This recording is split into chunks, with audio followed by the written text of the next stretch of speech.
हरे कृष्णा, जय जगन्नाथ। प्रिय भक्तों, भगवान श्री कृष्ण कहते हैं कि लोग ज्ञान को केवल पढ़ाई, तर्क, विज्ञान समझते हैं, लेकिन वास्तविक ज्ञान वह है जो हमें सत्य की ओर ले जाए, आत्मा और परमात्मा की पहचान कराए। इसी को उन्होंने इन श्लोकों अध्याय क्रमांक 13 श्लोक क्रमांक 8 से 12 में विस्तार में बताया है। श्लोक कुछ इस प्रकार है। अमानित्वं मदम्बित्वं महिंसा शान्तिरार्जवम् आचार्योपासनं शौचं स्थैर्यम् आत्मविनिग्रहः इन्द्रियार्थेषु वैराग्यम् अनहङ्कार एव च जन्म मृत्यु जरा व्याधि दुःखदोषानुदर्शनम् असक्तिरन्विष्भङ्ग पुत्रदारगृहादिषु नित्यच्च समचित्तत्वम् इष्टानिष्टपपत्तिषु मयि चनन्ययोगेन भक्तिरव्यभिचारिणी विविक्तदेशसेवित्वम् अरतिं जनसंसदि अध्यात्मज्ञाननित्यत्वं तत्त्वज्ञानार्थदर्शनम् एतज्ज्ञानम् इति प्रोक्तम् अज्ञानं यदतोऽन्यथा। श्री कृष्ण बताते हैं कि ज्ञान की पूरी प्रक्रिया अहंकार रहित विनम्रता से शुरू होती है और अंत में अनन्य भक्ति पर आकर पूर्ण होती है। 24 तत्वों का केवल विश्लेषण ज्ञान नहीं, उनसे ऊपर उठकर परम सत्य स्वयं भगवान तक पहुंचना ही सच्चा ज्ञान है। इसलिए वे कहते हैं, मयि चनन्य योगेन भक्तिर अव्यभिचारिणी। भक्ति ही वास्तविक ज्ञान का सार है। भक्ति हो जाए तो बाकी सभी सद्गुण स्वतः आ जाते हैं। आध्यात्मिक जीवन की शुरुआत गुरु की शरण से होती है। गुरु भगवान के प्रतिनिधि है, उनका आशीर्वाद साधक को तीव्र गति देता है।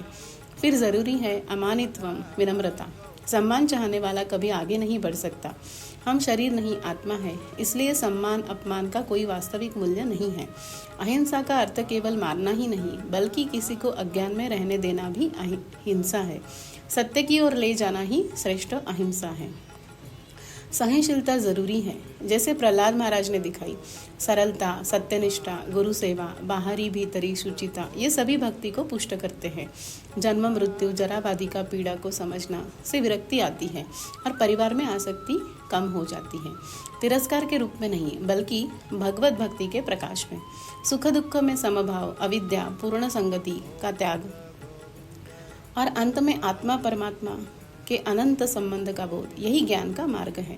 नीचे दी गई कहानी, जिसमें श्री थोजप्पर कैसे श्री नामपिल्लई से कठोरता से बोले और इससे सीख ले कि अपने जीवन में विनम्रता कैसे लानी चाहिए।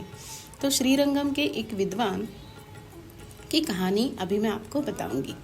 श्रीरंगम भारत के तमिलनाडु राज्य में स्थित एक अत्यंत पवित्र और ऐतिहासिक तीर्थस्थल है। श्री रंगनाथ स्वामी मंदिर के लिए प्रसिद्ध है, जो भगवान श्री विष्णु का सबसे बड़ा और सबसे महत्वपूर्ण मंदिर माना जाता है। एक दिन श्रीरंगम में महान आचार्य श्री नामपिल्लई भगवान के दर्शन में इतने लीन हो गए कि उनको समय का ध्यान ही नहीं रहा। मंदिर के प्रशासक श्री थोजप्पर ने उन्हें कठोर शब्दों में डांटते हुए कहा कि अगर आप ऐसे ही खड़े रहेंगे तो हम अपनी सेवाएं कैसे समाप्त करेंगे। नामपिल्लई ने तुरंत मुस्कुराकर क्षमा मांगी और अलग हो गए। घर पहुंचकर थोजप्पर की पत्नी ने उन्हें कहा, भगवान, क्या आपने आज किसी के साथ कठोरता से बात की है? या आपने उचित नहीं किया। भगवान उन सेवाओं से अधिक प्रसन्न होते हैं जिनमें उनके भक्तों का सम्मान हो। यह सुनकर थोजप्पर को गहरा पश्चाताप हुआ। उन्होंने अपनी पत्नी से पूछा कि मैंने क्या करना चाहिए। उनकी पत्नी ने तुरंत उन्हें सलाह दी कि आप जाकर उनसे क्षमा मांगिए। अगले दिन वे क्षमा मांगने गए तो उन्होंने देखा कि नामपिल्लई स्वयं दरवाजे पर बेचैन होकर उनकी प्रतीक्षा कर रहे थे और उन्होंने कहा कि क्षमा तो मुझे मांगनी चाहिए, मैंने आपके कार्य में बाधा डाली है। ये विनम्रता देखकर थोजप्पर की आंखें भर आई और उस दिन से उनका पूरा जीवन बदल गया। Be humble, you will never stumble. विनम्रता ज्ञान का प्रथम द्वार है और भक्ति का मुख्य आधार है। इसलिए कृष्ण कहते हैं, विनम्रता से शुरू करो, भक्ति में पूर्ण हो जाओ, यही ज्ञान है, बाकी सब अज्ञान। हरे कृष्णा, जय श्रील प्रभुपाद।